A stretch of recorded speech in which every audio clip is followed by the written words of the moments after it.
In this video and the next video, we're going to look at how to work with expressions.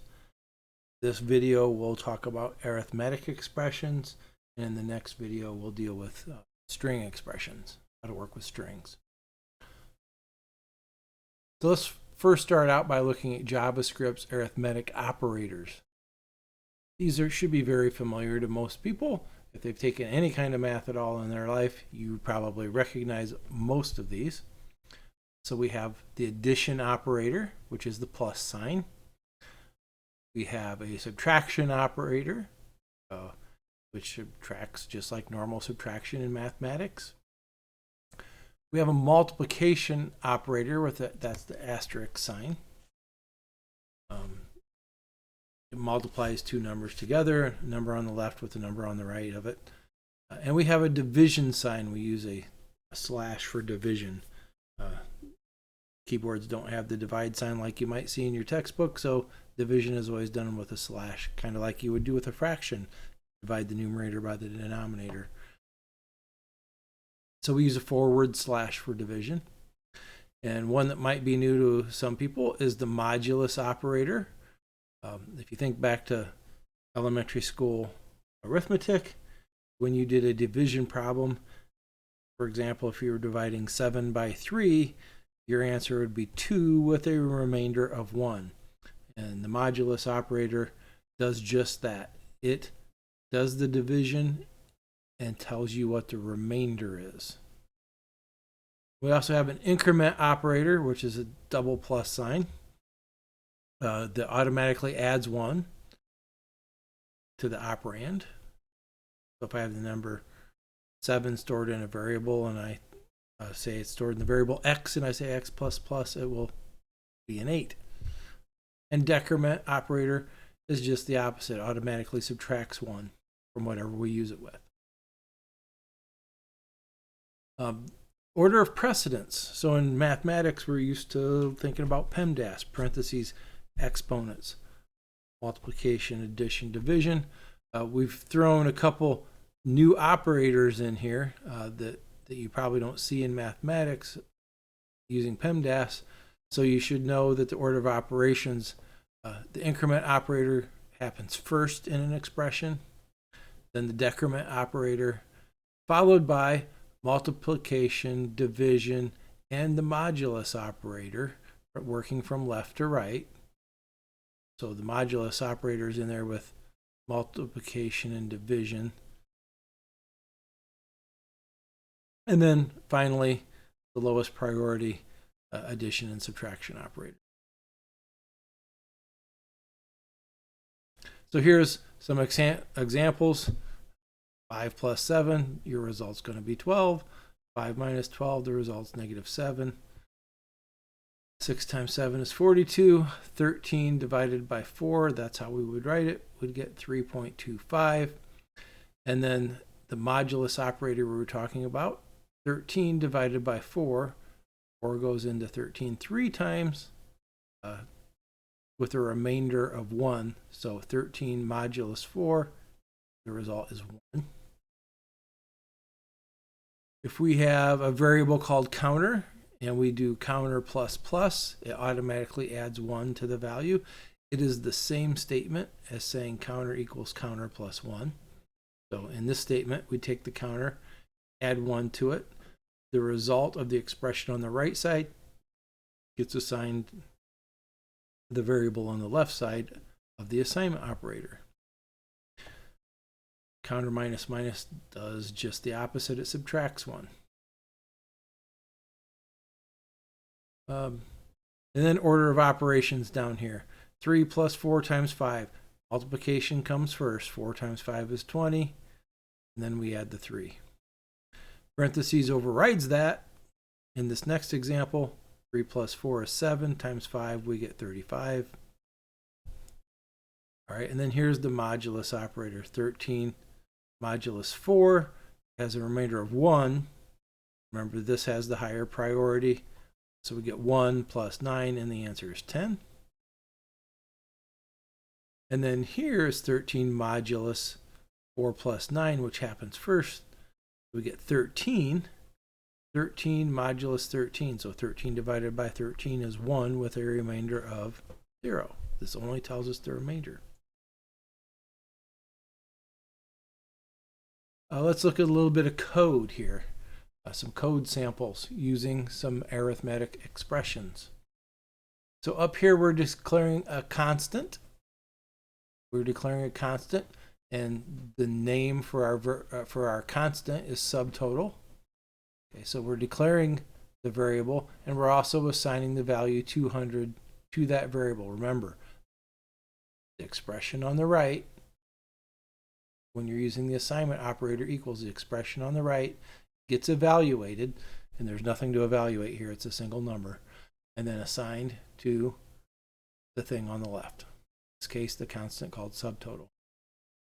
Here we're doing it with a variable called tax percent. We're assigning 0.05 to tax percent. And then here is tax amount. We're taking the subtotal, which was 200, and the tax percent, which is 0.05. This is the assignment operator. Remember, we evaluate the right side first. So 200 times 0.05 equals 10, and we're assigning that to the value tax amount. And then to find our total, we're taking our subtotal, which was 200, and adding in our tax amount, which was 10. 200 plus 10 is 210, and we're assigning that to the variable total. Here's an example doing perimeter of a rectangle. We set the width equal to 4.25 by declaring width as a constant. 4.25 gets assigned to width, 8.5 gets assigned to the length, and then down here we have an expression. Remember, we have to evaluate the right side and assign the value to the left side perimeter.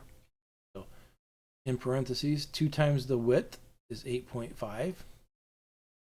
2 times the length is 17. And then we add them together.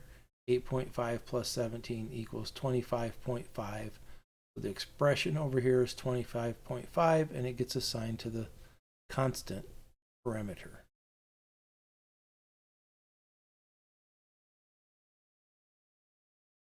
We can also do compound assignment operators. They're shortcuts. They're shorthand. Let's go look at back here and see if we had an example. I think we did. So over here, we're trying to add 20 to our subtotal. We could say our subtotal is equal to subtotal plus 20. Wish they would have shown in it. We'll see some examples in code coming up. So we'll see at the end of this chapter, we're going to do a couple examples, and we should see some concrete examples of this.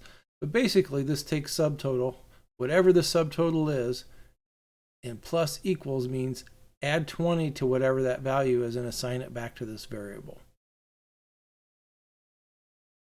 Here we're doing it with a variable called counter. We declared it, counter, we assigned the number 10 to it, and then counter minus equals basically takes the value of counter, which was 10, subtracts 1, and assigns it back to the same variable. Counter ends up being equal to. And we can also do that with times equal. So we set a price of 100. Price times equal 0.8 basically takes the 100, multiplies it by 0.8, and stores it back in the same variable.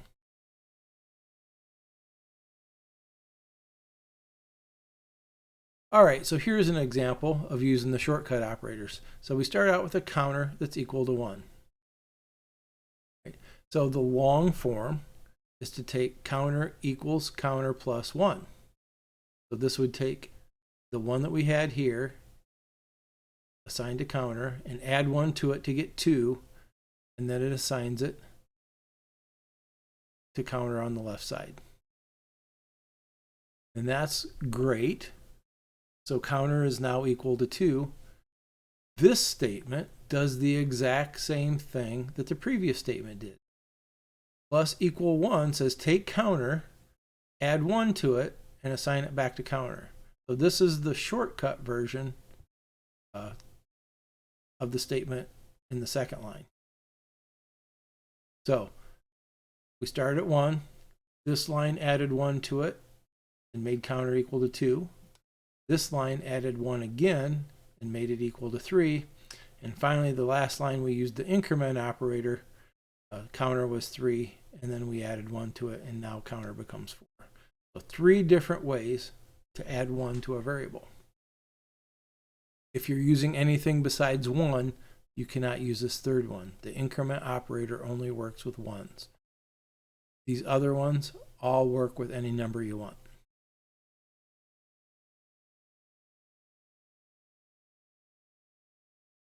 All right, let's take a look at some floating point math, because this can happen. Floating point calculations aren't perfectly correct all the time. There can be some rounding errors that happen. So here's a short example of a subtotal, 74.95, getting stored in the constant subtotal. Then we're going to calculate the sales tax by taking that subtotal, which was 74.95, and multiplying it times 0.1. And when we do that, we should get 7.495. But because it's floating point math, we can get some rounding errors, and we could end up with something like this. The sales tax ends up being 7.495, 0, 0, 0, 0, 0, 0, a lot of zeros, 1. Decimal numbers are stored as floating point numbers. The biggest problem with this is that if we try to compare this, if we expected the result to be 7.495 and we tried to compare sales tax to 7.495, and it actually is 7.495.000001, that could end up returning false instead of true. But we do have rounding methods that we can use to round things before we compare them, and that usually takes care of the problem. So we'll see that as we progress. All right, so arithmetic expressions. Those things on the right side of the equal sign that we usually have to evaluate in some way. Those use arithmetic operators, plus, minus, multiplication, division, modulus, increment, decrement. We talked about the order of precedence for those operators, that certain things have to happen before others. And then we looked at the shortcut or the compound assignment operators, the operators that add, subtract, or multiply something and store it back in itself. In the next video, we're going to take a look at strings and some of the operations we can do on strings.